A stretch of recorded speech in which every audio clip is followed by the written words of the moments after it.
Bom dia, Lacombe, bom dia, Max, bom dia você, nossa quarta cadeira que está aqui nos assistindo. Eu quero dar um recado, a gente estava comentando aqui poucos minutinhos antes de iniciarmos o programa, o Lacombe estava lendo uns comentários ali, e ele falou assim, pô, o pessoal está aqui comentando, né, mais Magnitsky, mas a Magnitsky, o pessoal tem gente achando que a Magnitsky não resolveu nada e não está resolvendo nada. E eu falei, o que eu vou falar para vocês aqui, eu estava conversando com o Lacombe. Já mudou um pouco, viu? Já mudou, Ó, né? Hélio Pereira, quem critica ali Magnitsky é porque não conhece PN. Moacir Carvalho, Magnitsky para todos que já perderam o visto. A turma está aqui dizendo, Então, o que eu comentei... Nildo, vem Magnitsky, vem. Então já deu uma mudada. Né? Então, mas o que eu comentei com o Lacombe? A pessoa que comenta isso, qual é o estado de espírito dela? Eu não estou dizendo que essa pessoa é assim, eu estou dizendo que ela está nesse estado de espírito. Ela não é parente do Daniel Silveira. Simples assim. Ela não é próxima do Daniel Silveira. Porque se você chegar para o Daniel Silveira e falar para ele, a PGR foi a favor, e o Alexandre de Moraes teve de ceder, e agora você vai poder dormir em casa.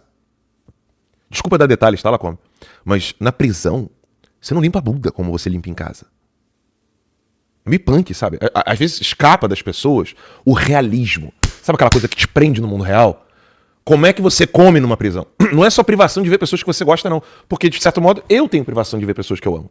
Minha mãe, por exemplo, minha mãe não pode vir nos Estados Unidos. Se minha mãe faleceu, eu não sei se eu vou... Certamente, agora, nesse momento, eu peço a Deus que nada aconteça, eu não posso ir no funeral da minha mãe. Então, às vezes falta realismo nas pessoas.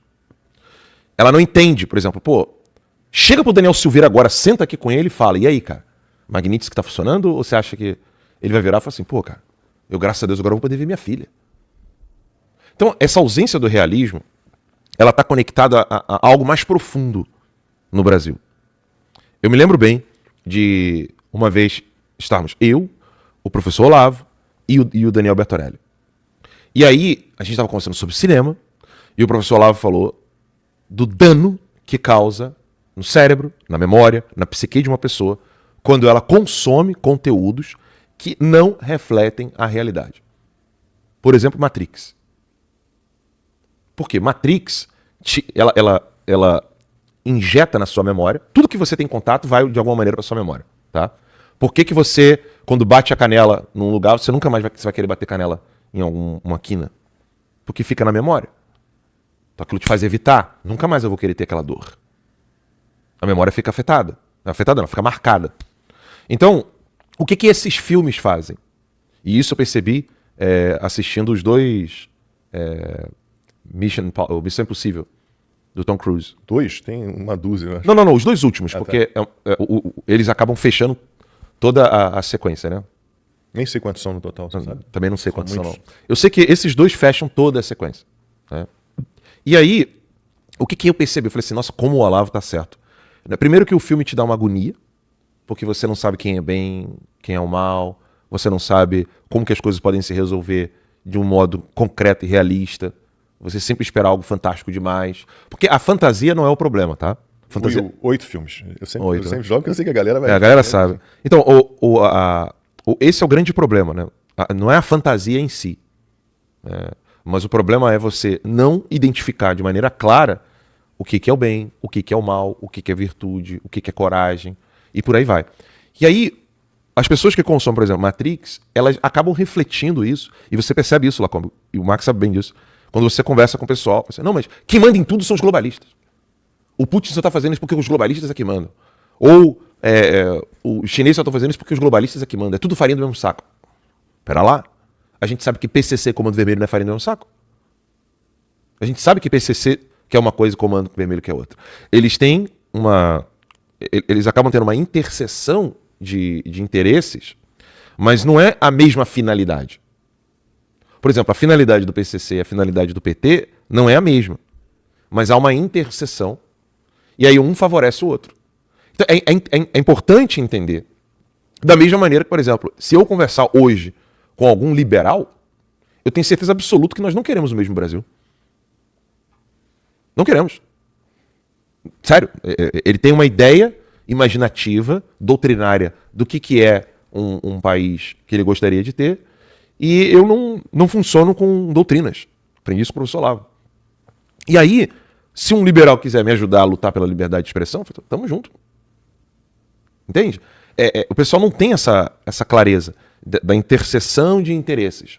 E o problema é esse, você não tem o realismo, algo que a literatura te dá. A literatura ela vai te dando esses elementos, onde você vai entendendo bem, olha, peraí, cuidado ao fazer certas associações, certas analogias, certas comparações, para você ter essa finesse, se você ter clareza na hora de você descrever a ação de um grupo ou de vários grupos que estão agindo em conjunto. Porque tem essa confusão mental, que é provocada muito hoje em dia por filmes.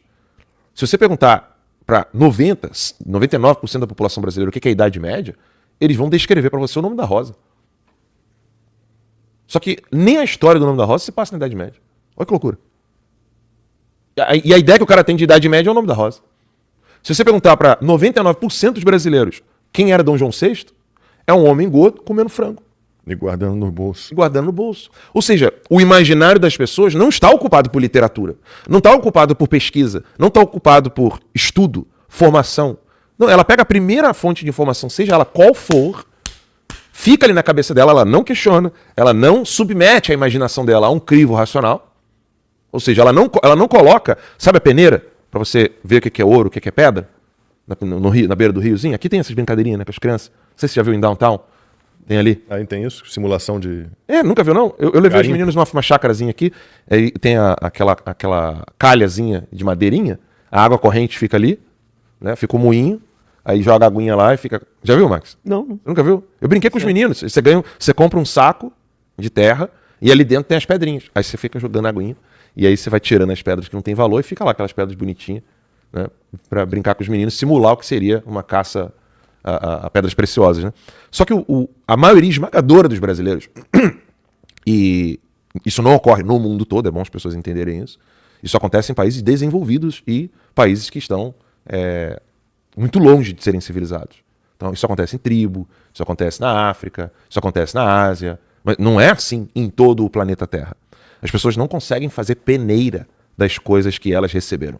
Seja a questão de fé, de crença, seja questão cultural, seja questão intelectual, dos livros que ela já leu, das coisas que ela aprendeu. Não, a pessoa vai absorvendo aquilo dali e ela fica sentada. Na nossa audiência, isso é completamente fora da curva por um motivo muito simples.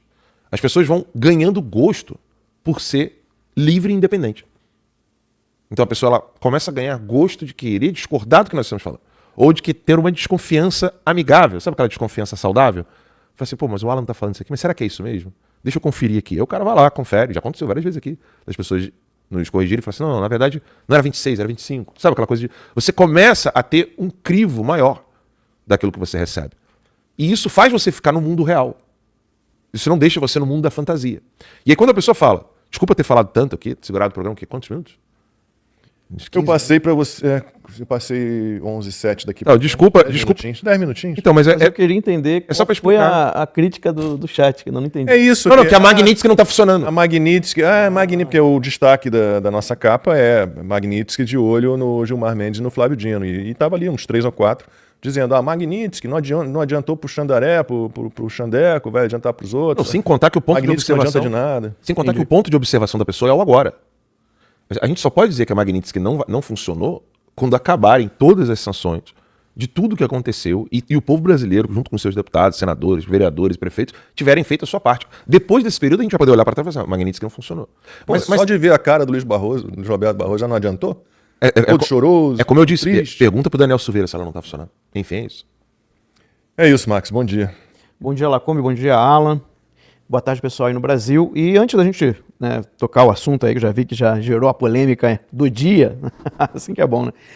Não esqueça de deixar o like, de deixar o comentário e de compartilhar o link dessa transmissão aí nas suas redes sociais, tá? É muito, muito importante, gente. Você ajuda muito a timeline só fazendo essas 3 ações muito simples, né?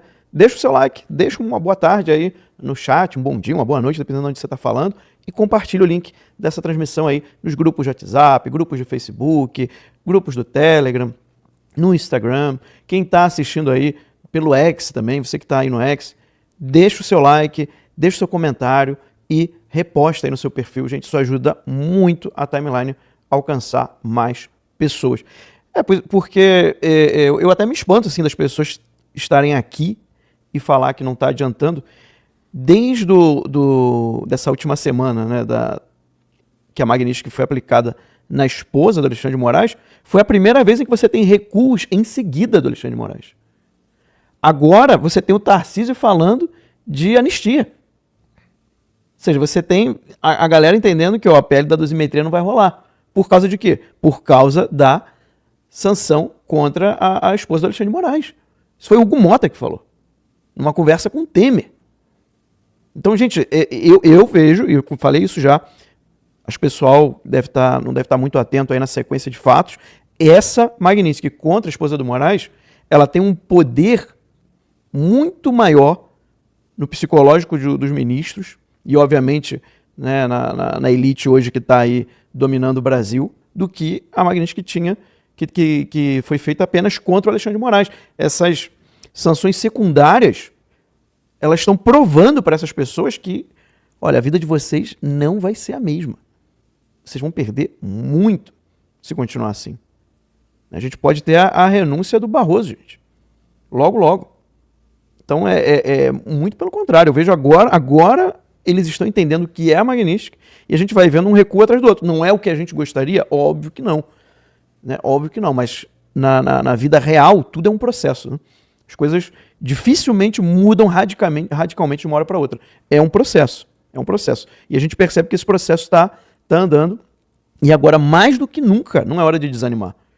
É hora de manifestação, que eu não vejo mais se falar de manifestação. É hora da direita pressionar no Congresso para sair a anistia ampla, geral e restrita. É hora de começar a falar de reversão da inelegibilidade do Bolsonaro. É isso que tem que ser feito. É isso que tem que ser feito. Tem uma frase do Paulo Eduardo Martins que eu gosto muito. Não se dá cavalinho de pau em transatlântico. A gente ouviu isso lá em Brasília, lembra, Max? Uhum. No início, a gente perguntando lá pro Paulo, e não era um programa não, a gente estava ali do lado de fora conversando, eu, o Max, o Ítalo, o Lorenzon, a gente conversando com o Paulo, assim, Paulo, e agora, cara? Como é que vai ser feito esse processo aí no Congresso? Na época não era no partido, na época? Não era o PL. PSL tá crescendo e tal. Ele, olha, eu não ficaria muito animado, porque não se dá cavalinho de pau em transatlântico. É isso no chat estão falando também. É gradual. Sim. É gradual. As coisas teve um seguidor que botou participar, né? Que é você vai pequenos passos e firmes, né? E isso me lembrou aquele forte ter suaviter do Evangelho. Senhor.